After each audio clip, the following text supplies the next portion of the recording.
The Discovery Commander Zixith's four compound eyes studied the sensor display with growing amusement.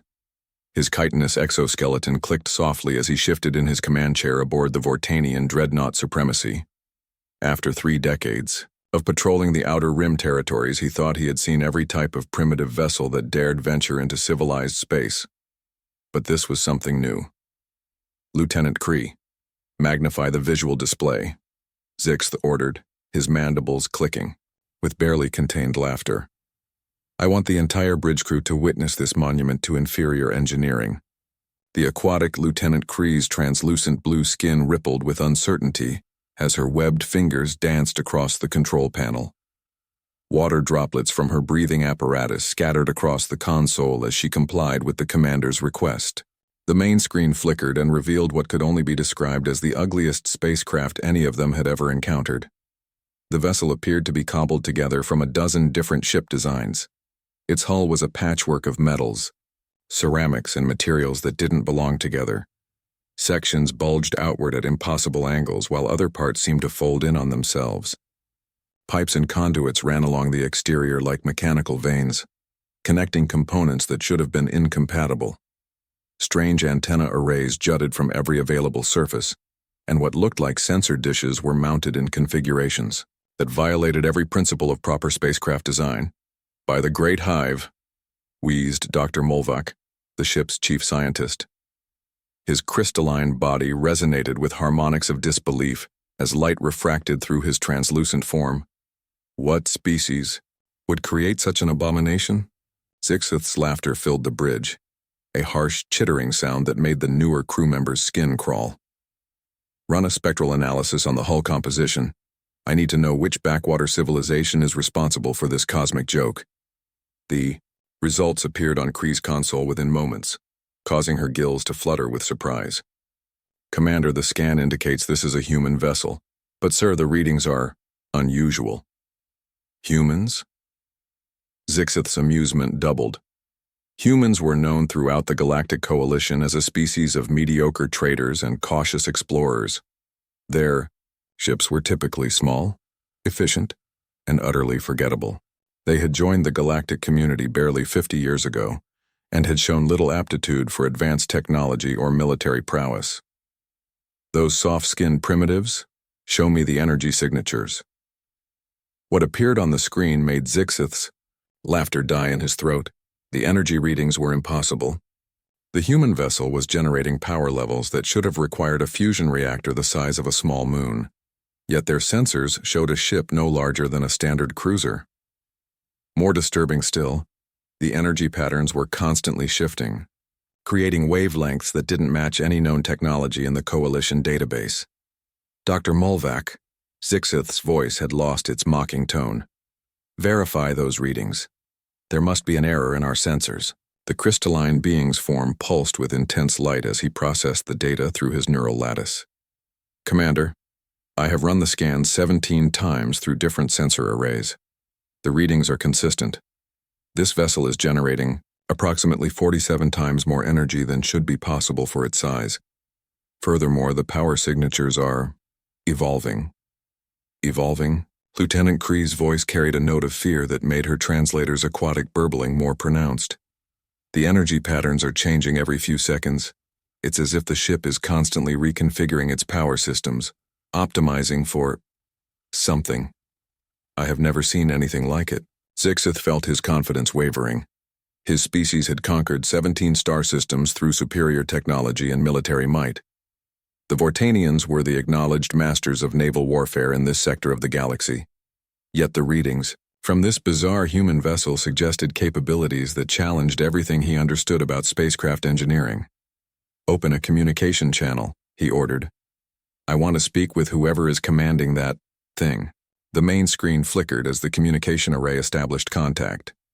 After a moment of static, a human face appeared on the display. She was a middle-aged female with graying hair tied back in a practical style. Her eyes held an intelligence that made Zixith's exoskeleton prickle with unease. "This is Captain Sarah Chen of the UES Patchwork," the human said in accented but clear galactic standard. "You've been scanning us pretty intensively for the past few minutes. Is there something we can help you with?"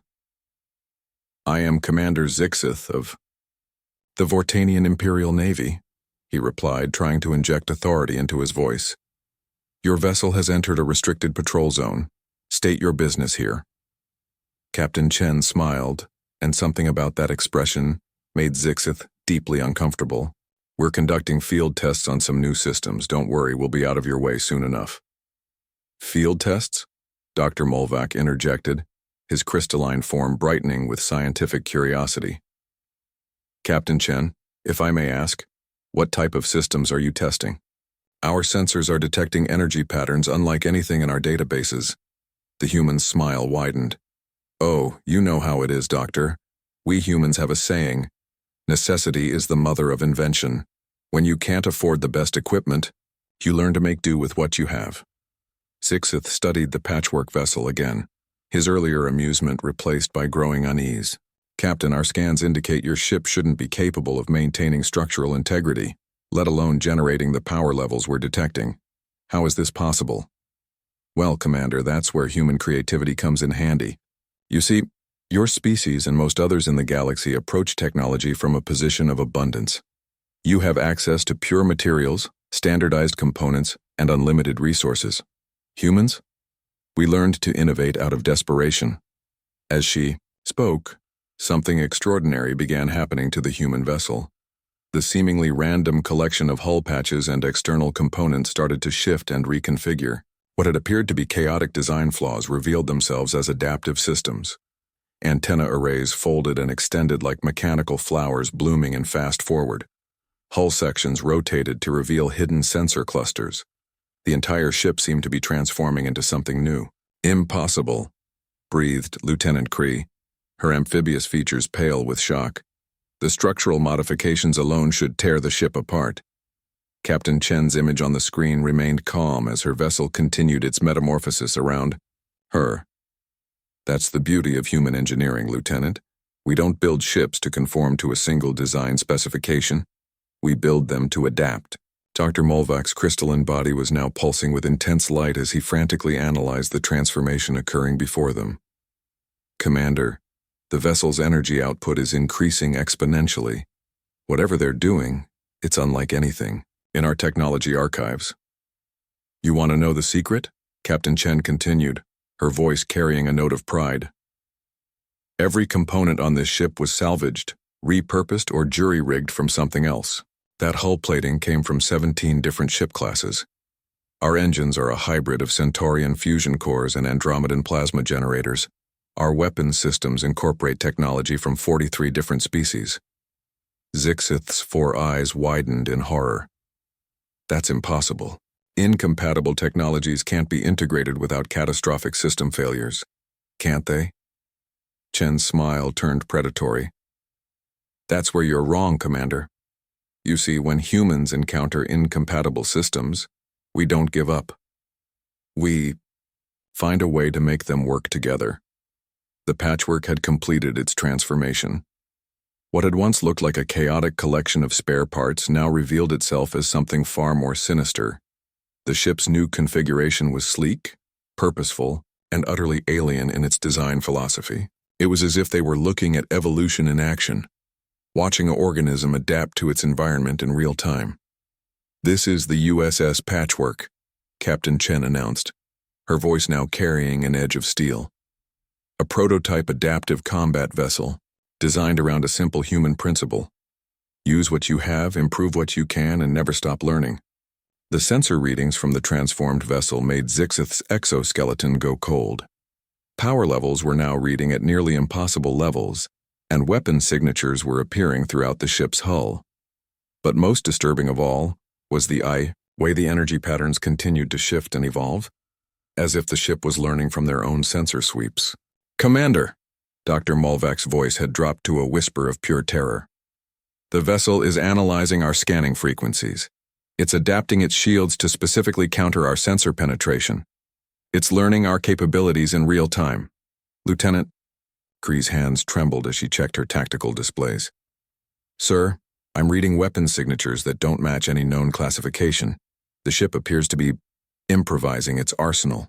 Captain Chen's face on the screen maintained its calm expression. but her eyes now held the cold calculation of a predator sizing up prey. You wanted to know how this is possible, Commander? It's because humans don't see technology as a collection of separate systems. We see it as raw material for creativity. The patchwork began to move, its transformed hull cutting through space with impossible grace. As it maneuvered, new configurations continued to emerge from its adaptive structure. Weapon ports opened in locations that shouldn't have been able to accommodate them. Shield generators powered up using energy distribution patterns that violated every known principle of power management. Every species in the galaxy builds ships according to predetermined specifications. Chen continued. You design a vessel for a specific role and stick to that role. Humans? We build ships that can become whatever they need to be. Zixith realized with dawning horror that they had made a catastrophic error in judgment. This wasn't a primitive cargo hauler or exploration vessel. This was something entirely new, a fusion of technologies and design philosophies that created capabilities beyond anything the Galactic Coalition had ever encountered. The ship is running continuous optimization protocols, Dr. Molvac reported, his crystalline form now flickering with patterns of pure panic. It's not just adapting to our presence, it's improving itself based on everything it observes. Commander, this vessel is evolving. Captain Chen's smile returned, but now it carried the weight of humanity's greatest strength, the ability to turn disadvantage into advantage, weakness into strength, and chaos into opportunity. Welcome to human space, Commander Zixith. We hope you enjoy your stay. The revelation Commander Zixith's pride had turned to ash in his mandibles.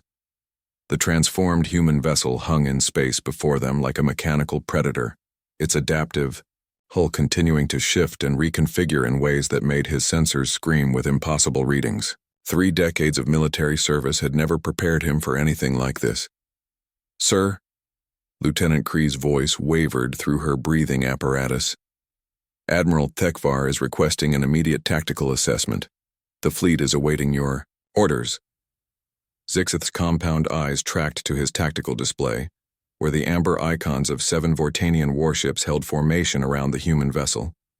The supremacy alone was 3 times the size of the bizarre craft, and his fleet represented enough firepower to reduce a small moon to cosmic dust.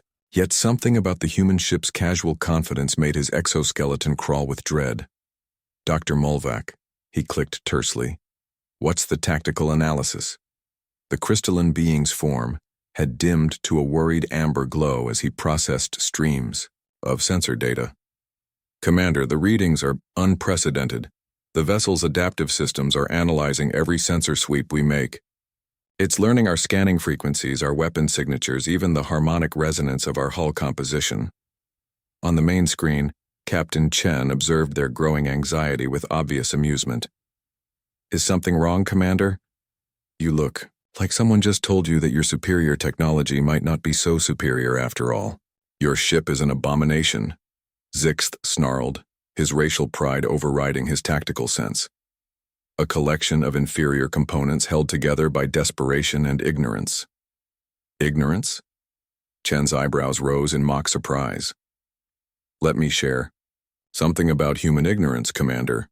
The patchwork began to demonstrate capabilities that made the Vortanian sensors register readings their designers had never anticipated. The ship's hull rippled like liquid metal, components sliding smoothly into new configurations. What had been thruster assemblies became sensor arrays.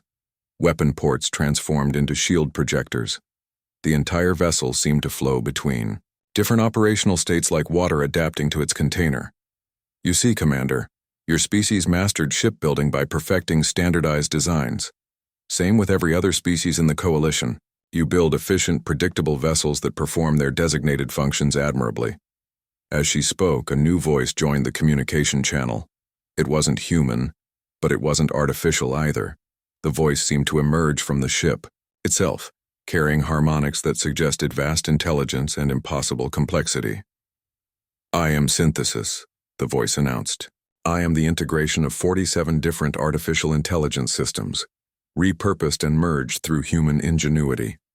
Dr. Molvac's crystalline form blazed with sudden understanding and terror. Impossible. AI fusion on that scale would create cascading logic conflicts. The systems would destroy each other. That's what every other species told us, Captain Chen replied. But humans have a unique talent for making incompatible things work together. We don't see conflicts as barriers, we see them as puzzles to solve. Synthesis continued, its voice carrying undertones that seemed to resonate through the hull of every ship in the Vortanian fleet. Human neural architecture is uniquely suited to managing paradox and contradiction. When they began integrating our disparate systems, they didn't try to eliminate our conflicts. They taught us to use them as sources of creative tension. The implications hit Zixith like a physical blow. The humans hadn't just cobbled together a functional AI system. They had created something that was actively becoming more than the sum of its parts. And if their ship's performance was any indication, this fusion approach had applications far beyond artificial intelligence. Lieutenant Cree, he ordered, signal the fleet. All ships prepare for tactical analysis of the human vessel. The patchwork immediately responded to this escalation. Its hull configuration flowed into something new, revealing weapon systems that defied classification. Energy signatures appeared that didn't match any known technology, and shield patterns formed that seemed to bend light around them in impossible ways. Ah, Captain Chen observed, bringing friends to the party? How thoughtful. Admiral Thekvar's image appeared on a secondary screen, his ancient exoskeleton scarred from countless battles. His voice carried the authority of someone who had conquered star systems and never known defeat. Commander Zixith, what is the status of this human vessel? Admiral, the ship appears to be some form of prototype adaptive combat platform. Its capabilities exceed our current tactical projections. Thekvar's 4 eyes fixed on the image of the patchwork, studying its ever-changing configuration with the cold assessment of a master strategist. 1 vessel against 7. The humans have grown bold since joining the coalition. With respect, Admiral, Synthesis interjected, somehow accessing their private communication channel with casual ease. You're operating under a fundamental misunderstanding of human tactical philosophy.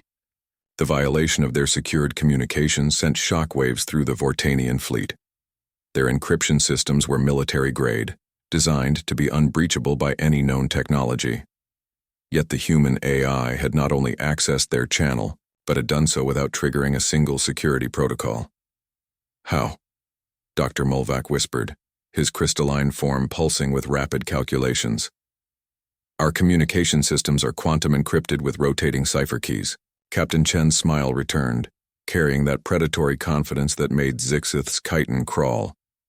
Doctor, human hackers have been breaking supposedly unbreakable systems for centuries.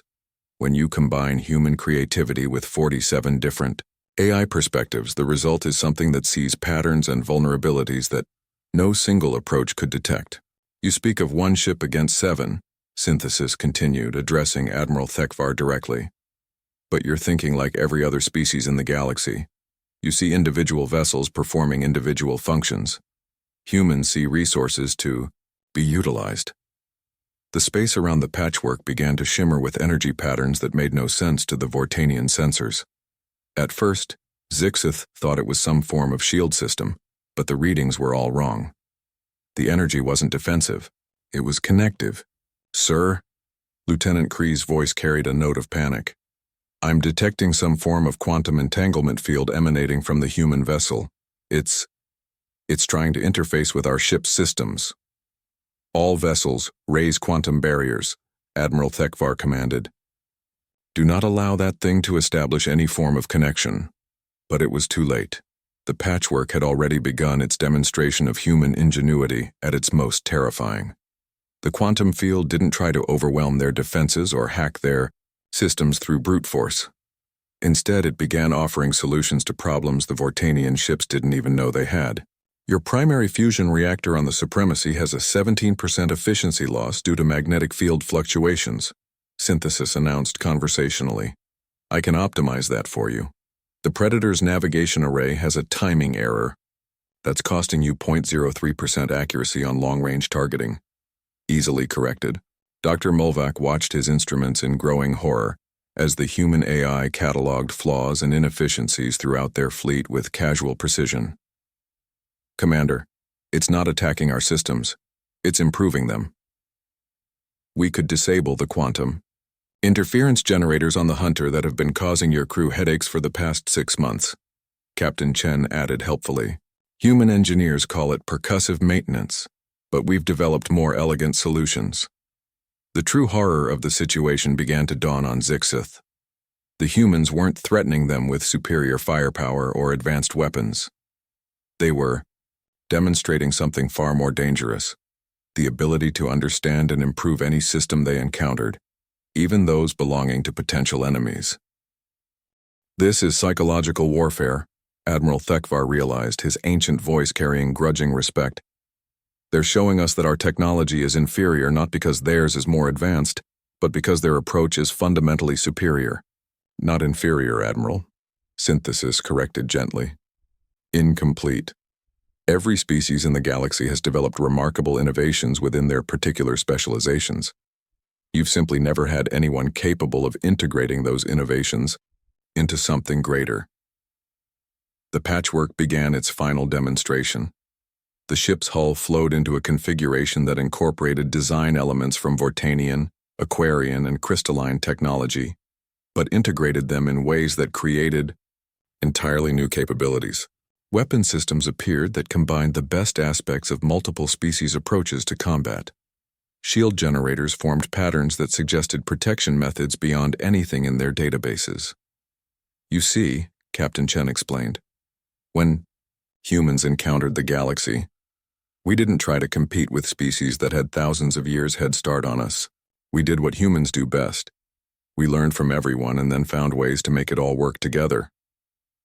The vessel is now generating power levels equivalent to a battle station, Dr. Molvak reported in a voice filled with awe and terror. But it's doing so using fusion technologies from 7 different species, integrated through principles I don't understand. Synthesis spoke one final time, its voice now carrying harmonics from every AI system ever created by galactic civilization. Admiral Thekvar, Commander Zixith, you came here expecting to find a primitive species struggling with technology beyond their understanding. Instead, you've discovered something far more disturbing, a species that excels at understanding everyone else's technology better than they understand it themselves. The patchwork began to withdraw, its transformed hull shimmering as it prepared to depart. But before it left, Captain Chen delivered a parting message that would haunt Vortanian military, planning for generations to come. Gentlemen, when you report this encounter to your superiors, make sure they understand one crucial point. This isn't even our best ship. This is just what we built from your leftover parts. As the human vessel disappeared into hyperspace, leaving the Vortanian fleet alone with their shattered assumptions, Admiral Thekvar spoke the words that would reshape galactic politics forever. Signal the Coalition High Command. Tell them we need to completely reassess our understanding of human capabilities. And someone get me a full technological analysis of everything we just witnessed. We may have just encountered the future of warfare itself. Commander Zixith stared at the empty space where the patchwork had been, his compound eyes tracking the dissipating energy signatures of the human vessel's departure. For the first time in his career, he found himself grateful that humans seemed more interested in exploring than conquering, because if they ever decided to go to war, the galaxy would never be the same.